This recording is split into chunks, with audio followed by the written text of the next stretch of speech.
Comfort tours and ট্রাভেলসের থেকে এবারের আমাদের ভ্রমণ কেরালা। শালিমার স্টেশন থেকে রাত 11:45 ট্রেনে উঠে আমরা প্রথম নামলাম এর্নাকুলাম স্টেশন, ওখান থেকে কোচিন হোটেলে। এখান থেকে আমরা একে একে দেখে নেব কোচিনের সাইট সিন। তারপরে আমরা এখান থেকে যাব মুন্নার, মুন্নার থেকে আমরা যাব থেকেডি, থেকেডি থেকে আমরা যাব অ্যালেপ্পি, অ্যালেপ্পি থেকে আমরা যাব মাদুরাই, রামেশ্বরম, ওখান থেকে কন্যাকুমারী, তারপরে কোভালাম, ত্রিবন্দম দেখে আবার কলকাতায় ফেরা। কোচিনে এসে আমরা একটা ট্র্যাডিশনাল হাউস বোট ভাড়া করেছিলাম কোচিন শহরটাকে দেখব এবং কোচিনের যা যা সাইট সিন আছে সেটা আমরা এই হাউস বোটে করেই দেখব। তো চলুন দেখি কোচিনের সাইট সিনগুলো।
কোচিনের সাইট সিন শেষ করে আমরা আমাদের গাড়ি করে চলে গেলাম এরপরে মুন্নারের উদ্দেশ্যে।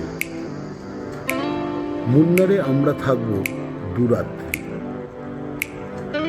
সঙ্গে থাকুন আমাদের দ্বিতীয় পর্বে মুন্নার।